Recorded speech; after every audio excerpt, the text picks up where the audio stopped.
የምስራች ለኢትዮጵያ። ኢትዮጵያ በጦርነትም ቢሆን የባህር በር ይኖራታል። በጠቅላዩ አረጋገጡላቸው። ለኢትዮጵያ ማደግ ማለት የጎረቤቶቿን ቅንድብ ከፍ የሚያስደርግ፣ ልማት ማለት አንዳች የተከለከለ ሌሎችን የሚያስበረግግ ድርጊት የሚመስልበት ሁኔታ በርካታ ነው። በኢትዮጵያ ግዙፍ የሚባሉ የልማት ፕሮጀክቶች ሊጀመሩ ሲል ግብጽ የሚለው ስም በኢትዮጵያ ልቦና ላይ እንደ ጉድፍ ብቅ የሚል ምስል ከሆነ ሰነባብቷል። ከቅድመ ታሪክ ጀምሮ ኢትዮጵያ ከተከናነበችው የዘመን ድባቴ ልትወጣ ስትንጠራራ ግብጽ ማዶና ትታዘባለች። አሁንም ይሄ የኢትዮጵያ የማደግም የጎረቤቶቿን ይሁንታ ማግኘት የተሳነው ጉዳይ ሆኗል። በዚህ ሁሉ ሁኔታ መሃል ግን አንዳች ግራ የሚያጋባ ነገር ግን ልብ ያላነው ጉዳይ አለ። ይህም ጉዳይ ኢትዮጵያ አንድም ጊዜ የአባይን ግድብ ለመገንባት ስትነሳ አለያም የባህር በር የማግኘት ህልሟን ለማሳካት ስትንቀሳቀስና ከጎረቤቶቿ ተቃውሞ ሲገጥማት የልማት ስራሽ በጎ ነው ይበል ያለና ይፋዊ ድጋፍ ድምጹን የለገሳት አንድም ሀገር አለመኖሩ ነው። በአንድ ወቅት እንደ ብሔራዊ መዝሙር ሲደጋገም የነበረውና የቀድሞ መሪ እኛው በእኛው ብሎ የሚጀምሩ ንግግራቸው ይህን ከውጭ ድጋፍ ማግኘት አለመቻል፣ ነገር ግን ዜጎቿ ቁርጥ ያለ ባይተዋርነቷን የተቀበሉበት ብሎም በሙሉ ልብ የተቀበሉት ጣፋንታ መሆኑን የሚያሳይ ነው። በብሪክስ ስብሰባ ላይ የተሰማው አዲስ ወሬ ግን ምናልባትም ይሄ ውጭ ድጋፍ ሙሉ በሙሉ ተስፋ ሊያስቆርጥ የማይገባና ጊዜው የሚጠይቀው እርምጃ ሳይሆን እንደማይቀር የሚጠቁም ነገር ተፈጥሯል። እስከ መጨረሻው አብራችሁን ከቆያችሁ ስለዚህ ጉዳይ በዝርዝር እነግራችኋለን።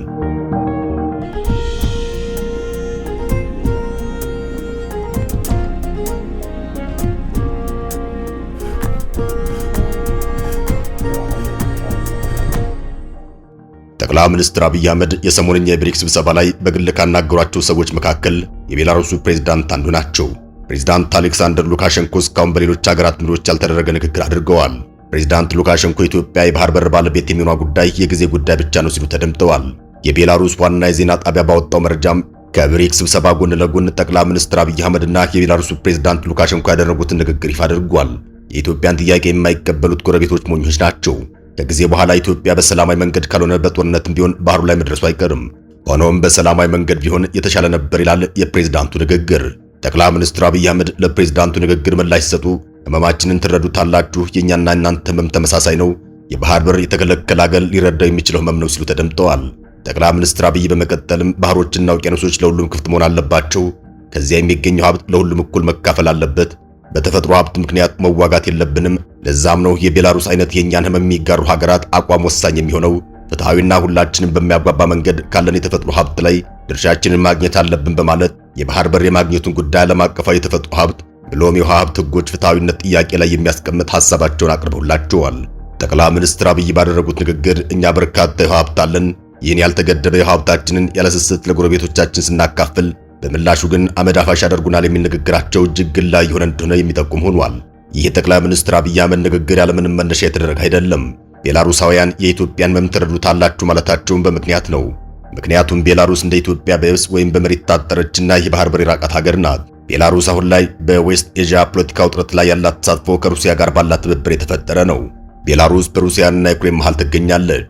በአሁኑ ሰዓት ሩሲያ ጦሯን ወደ ዩክሬን ስታስገባ ቤላሩስ እንደ መሸጋገሪያ እያገለገለቻት ትገኛለች። የሉካሸንኮ መንግስት የፑቲን ቀንደኛ ደጋፊነቱ በግልጽ እያሳየ ያለ ሲሆን አገራቸው ምዕራባውያኑ ማዕቀብ ከጣሉባቸው ሀገራት መካከል ትገኛለች። ፕሬዝዳንቱም አውሮፓ ውስጥ ካሉ አምባገነን መሪዎች አንዱ ተደርገው ይቆጠራሉ። ከዩክሬን በጥቁር ባህር በኩል የሚጓጓዘውን የጥራጥሬ ንግድ ሩሲያ ስታግድ በምዕራባውያን ዘንድ እንደ አማራጭ የቀረበው ንግዱ ወደ ባልቲክ ባህር ማዞር ነበር። ሆኖም በዚህ አማራጭ መስመር ብቸኛ መተላለፊያ የነበረችው ቤላሩስ ከፑቲን ጎን ስለቆመች ምዕራባውያኑ የንግዱን መስተጓጎል የሚፈጥረውን የምግብ እጥረት ለመከላከል ሊቀርቧትና ሊያለሳልሷት የሚፈልጓት ሀገር ነበረች። ሆኖም ግን ቤላሩስን ለማግባባት መጀመሪያ ማዕቀቦችን ማንሳት ይኖርባቸዋል። ይህ ደግሞ የቤላሩስ ወዳጅ የሆነችው ሩሲያ ማዕቀብን አብሮ እንደማንሳት ይቆጠራል። ስለዚህ ለምዕራባውያኑ ሉካሸንኮንም እንደ ፑቲን በጠላትነት መፈረጁ የተሻለ ነው። የኒኩሌር አቅም ያላቸው ሚሳኤሎች በቤላሩስ በኩል ወደ ዩክሬን ከሚተላለፉ የጦር መሳሪያዎች መካከል ይገኙበታል። የቤላሩሱ ፕሬዝዳንት ሩሲያ ላይ ባላቸው የምጣኔ ሀብት ጥገኝነት ምክንያት ፑቲንን እምቢኝ ማለት ባይችሉም አሜሪካና ምዕራባውያን ዩክሬንን ማስታጠቁ ከቀጠሉበት ቀጣዩን የሶስተኛውን የዓለም ጦርነት ልናይ እንችላለን በማለት ሲያስጠነቅቁ ተደምጠዋል። አሌክሳንደር ሉካሸንኮ ጦርነቱ ወደ ኒኩሌር ጦርነት መሸጋገሩ እንደማይቀር ብሎም ሀገራቸው ራሷ በቅርቡ የጦርነት ቀጠና ልትሆን እንደምትችል ስጋት አላቸው። ቤላሩስ በዓለም አቀፍ የፖለቲካ መድረክ ዘንድ የያዘችውን ቦታ ከተመለከትን ዘንድ ቀጥሎ ደግሞ ሀገሪቱ በልዩነት ከኢትዮጵያ ጋር ምን እንዳዛመዳት እንመልከት። የቤላሩስን ቆዳ አቀማመጥ መመልከት ብቻ እነዚህ ሀገራት ተመሳሳይ ህመም ሊጋሩ እንደቻሉ መረዳት ይቻላል። ቤላሩስ ልክ እንደ ኢትዮጵያ ሁሉ በግራም በቀኝም ከፊትም ከኋላም ለባህር ቅርብ ሆና ሳለ ነገር ግን በጎረቤቶቿ ሳንዱች የተደረገች ሀገር ናት። ኢትዮጵያ በሰሜን ኤርትራ፣ ሰሜን ምስራቅ ጅቡቲ፣ በምስራቅ በኩል ሶማሊያና በደቡብ በኩል ኬንያ ያዋስኗታል። እነዚህ ሁሉም ሀገራት የባህር ወሰን አላቸው። ይባስ ብሎ በምዕራብ በኩል የምታዋስና ሱዳን እንኳን የአፍሪካ አህጉር መሃል ላይ ብትቀመጥም በሰሜን በኩል እጇን ዘርግታ በቀይ ባህር በኩል የባህር መተንፈሻ ታገኛለች። እንደ ሀገር ዓለም አቀፍ ዕውቅና አግኝተው በይፋ ሀገር ያልሆኑት ሶማሌላንድና ፑንትላንድን እዚህ ስሌት ውስጥ ብናስገባ ኢትዮጵያን ከባህር የክልሏት ሀገራት ቁጥር በርከት ይላል። ሁለቱ ከስሌት ከወጡ ኢትዮጵያ 5 በሁሉም አቅጣጫ የሚያዋስኗት ሀገራት አሉ። አምስቱም የባህር በር አላቸው። የቀጠናውን የፖለቲካ ስነ ምህዳር ላልተረዳና የጂኦግራፊ አቀማመጡን በባዶ ዓይን ለተመለከተ ግለሰብ አንዳንድ የኢትዮጵያ ክፍላት ሀገራት ለባህር ጥቂት ኪሎ ሜትሮች ርቀት ላይ ቢገኙም ኤርትራና ሶማሊያ ተጠማዘው ሙሉን የባህር ጠረፍ መቆጣጠራቸውን ሲመለከት አገሪቱ ሆን ብላ የባህር በር ባለቤትነትን ያስወገደች ሙሉ በሙሉ በየብስ መታጠርን የመረጠች ይመስላል። ኢትዮጵያ የባህር በር ይገባኛል የሚል አስተሳሰብ ስትመጣ ለንግድ መተላለፊያ ወደ ባታ ሳይሆን ዘላቂ የሆነ የራሷን የሆነ የባህር መተንፈሻ ያስፈልጋ ነው። እያደገ ለመጣው የህዝብ ቁጥርም የዚህ የባህር በር ባለቤትነት እጅግ አንገብጋቢ የሆነ የመፍትሄ ሐሳብ እንደሆነ በተደጋጋሚ እየተነገረ ይገኛል። ከሁሉ በላይ ግን የባህር በር ባለቤትነት ጥቅሙ በዓለም አቀፍ የጂኦፖለቲካ ግንኙነት የራስን ዕድል በራስ ከመወሰን ጋር የተያያዘ እንደሆነ ይነገራል። አሜሪካ መራሹ የምዕራቡ ዓለም በተለምዶ የባህር ስልጣኔ ተብሎ ይጠራል። ይህም ባህር ላይ ውሎ ባህር ላይ ማደራቸው በዓለም ላይ ለሚኖራቸው የኃይል በላይነት እጅግ ወሳኝ የሆነ ጉዳይ እንደሆነ ከመረዳታቸው የመነጨ ነው። የአሜሪካ መንግስት ዋሽንግተን ዲሲ ተቀምጦ በዓለም እያንዳንዱ ውቅያኖስ ላይ የሚያንዣብቡ ግዙፍ የጦር መርከቦቻቸው የእያንዳንዱን ዓለም እንቅስቃሴ መከታተልና በዓለም ዙሪያ የሚደረገውን ንግድ በበላይነት መቆጣጠር ይችላሉ። በባህር ስር የተዘረጋው የኢንተርኔት የግንኙነት መረብ ሌላ አሜሪካ ባህሩ ሙጥኝ ማለቷ ምክንያት ነው። በባህር ላይ እንቅስቃሴዋ በአሜሪካ የምትበለጠው ሩሲያም አሜሪካን የባህር ላይ ኢምፓየር በማለት ስትጠራት፣ ሩሲያ ያለችበት ዩሮ ኤዥያ ቀጠና ደግሞ የየብስ ኢምፓየር ነው ይላሉ። ሆኖም የባህር ላይ የበላይነት መውሰድ በመጨረሻ በዓለም ላይ ለሚኖር የኃይል ሚዛን እጅግ ወሳኝ እንደሆነ ይነገራል። ከ80% በላይ የሚይዘው የዓለም ዕቃዎች ንግድ በባህር ላይ የሚካሄድ መሆኑን የሀገራት የባህር ላይ ግዛት ምን ያክል ወሳኝ እንደሆነ በግልጽ የሚያሳይም ነው።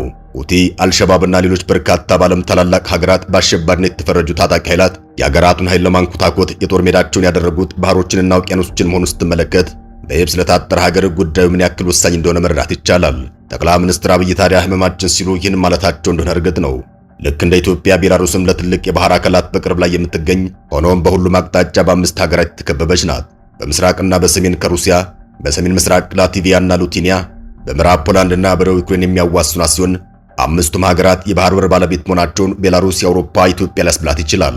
በብሪክስ ሰሚት ላይ በዋና አባልነት የተገኙት ጠቅላይ ሚኒስትር አብይ አህመድ በመድረኩ ላይ ለተሳትፎ ብቻ ከተገኙ በርካታ ሀገራት መሪዎች መካከል አንዱ የሆኑትን ፕሬዝዳንት ሉካሸንኮን አግኝተው በርካታ የሁለትዮሽ ኢኮኖሚያዊ ትብብር ጉዳዮች ላይ የመከሩ ሲሆን የኢትዮጵያን የባህር ባለቤትነት ጉዳይ በዋናነት አንስተው ሊወያዩ የቻሉበት ምክንያት የቤላሩስን ተመሳሳይ ጣፈንታ መታዘባቸው እንደሆነም ነው። ለዚህም ማረጋገጫው ፕሬዝዳንት ሉካሸንኮ በግልጽ ለጠቅላይ ሚኒስትር አብይ አህመድ ተመሳሳይ ጣፈንታ እንደገጠማቸው መናገራቸው ነው። ቤላሩስ ከጎረቤቶቿ ጋር ጥሩ የሚባል ግንኙነት እንዳላት የሚነገር ቢሆንም ሉካሸንኮ ግን ለአብይ አዲስ ገጽታ አሳይተዋቸዋል ማለት ይቻላል። ይህን ከሉካሸንኮ ጋር ወዳጅነት የመፍጠሩ እንቅስቃሴ ግን በጥርጣሬ የሚመለከቱት አሉ። አንዳንዶች ሉካሸንኮን የአውሮፓ የመጨረሻው አምባገነን መሪ ብለው ይጠሯቸዋል። ለ30 ዓመታት የቤላሩስን ሕዝብ በብረት የጠነከረ አገዛዛቸው ጨቁኖ የገዙ ሰው እንደሆኑ የሚያምኑ በርካቶች ናቸው። ከዛ በተጨማሪም ሰውየው ላይ የሚነሳባቸው ክስ የፑቲን አሻንጉሊት ናቸው የሚል ነው። የቤላሩስን ታሪክ ስንመለከት ሀገሪቱ ለረጅም ዓመታት የሩሲያ ኢምፓየር አካል ሆና የቆየችና በአሁኑ ሰዓት ከሩሲያ ወረራ የታደጋት ብቸኛው ምክንያት ፑቲን ሀገሪቱ ከአውሮፓ ምድር የምትጋርዳቸው የጠረፍ መከላከያ አድርገው ስለሚቆጥሯት እንደሆነም የሚጠቁሙ አመላካቾች አሉ።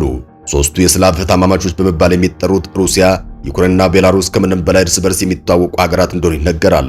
ምንም እንኳን ዩክሬናውያን ከሩሲያ መነጠልን የነጻነት ጉዳይ አድርገው ይመልከቱት እንጂ ቤላሩስ በዚህ ረገድ የሩሲያ አካል ተደርጋ መቆጠሩ ሁሌም በደስታ የምትቀበለው አይደለም። የሩሲያን ተጽዕኖ ለማጥፋት ደጋግማ ጥረት ስታደርግ ቆይታለች። እነዚህን እውነታዎችና አስተያየቶች ስንመለከት የጠቅላይ ሚኒስትር አብይ አህመድ መንግስት እርምጃ ምንም እንኳን ከጋራ ፍላጎት የመነጨ ቢሆንም ከቤላሩስ መንግስት በዚህ ረገድ ሊያገኝ ያስበው ድጋፍ ምን እንደሆነ ግልጽ አይደለም። ቢሆንም ፕሬዝዳንት ሉካሸንኮ የሰጧቸው የድጋፍ ድምጽ ምናልባትም ኢትዮጵያ በባህር ባለቤትነት ጥያቄዋ ከውጭ መንግስታት ያገኘችው የመጀመሪያው ይፋዊ ድጋፍ ይሆናል። ሰላም ለሀገራችን፣ ሰላም ለመላው ዓለም ይሁን። አበቃን።